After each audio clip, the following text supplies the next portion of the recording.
పద్ధతిగా అమిత్ షా అనుసరిస్తున్నాడు. వాళ్ళు 2014 తర్వాత ఒక పద్ధతిగానే అనుసరిస్తూ ప్రతి రాష్ట్రంలో అమలు చేస్తూ పోతున్నారు. ఇప్పటివరకైతే ఎక్కడ వాళ్ళకి ఎదురు దెబ్బ తగలలే. ఫ్యూచర్లో తగులుతుందేమో తెలియదు.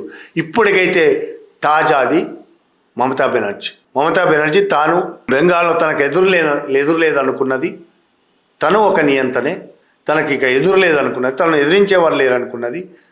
కానీ తనకంటే దుర్మార్గుడైన ఫాసిస్ట్ అయిన బీజేపీ, మోడీ, అమిత్ షాలు ఇప్పుడు అమిత్ షా మమతా బెనర్జీని అల్లకల్లోలం చేస్తున్నాయి.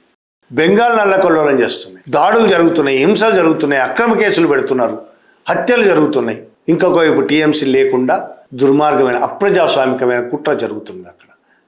నిజంగానే 80 మందిలో 60 మంది పోతే ఉన్నది 20 మంది. వాళ్ళు కూడా ఎంతకాలం ఉంటారో ఉండరో, వాళ్ళ మీద ఎన్ని కేసులు పెట్టి జైలుకు పంపుతారో తెలియదు. బీజేపీకి అలవాటు కాబట్టి. ఇట్లా ఒకవైపు మమతా బెనర్జీ ఇండియా కూటమిలో మరింత స్ట్రాంగ్గా పనిచేయాలని అనుకుంటున్న సమయంలో రాహుల్ గాంధీ మమత మాట్లాడుకుంటూ మరింత స్ట్రాంగ్గా, గతంలో అంత మంచి రిలేషన్స్ లేవు ఇద్దరి మధ్య, ఉన్నప్పటికీ ఇండియా కూటమిలో ఉన్నప్పటికీ మంచి రిలేషన్స్ లేవు కాంగ్రెస్కి మమతాకు. ఇప్పుడు ఆ రిలేషన్స్ ఏర్పడుతూ ఇండియా కూటమి మరింత బలోపేతం చేయాలని అనుకుంటున్న సమయంలో అసలు మమతానే బలహీనం చేయడం ఇలా అనేది అమిత్ షా చేసిన ప్లాను మమతా బెనర్జీని ఆ విధంగా బలహీనపరిచారు. నిజంగానే మమతా బెనర్జీ బలహీనపడిపోయిందా?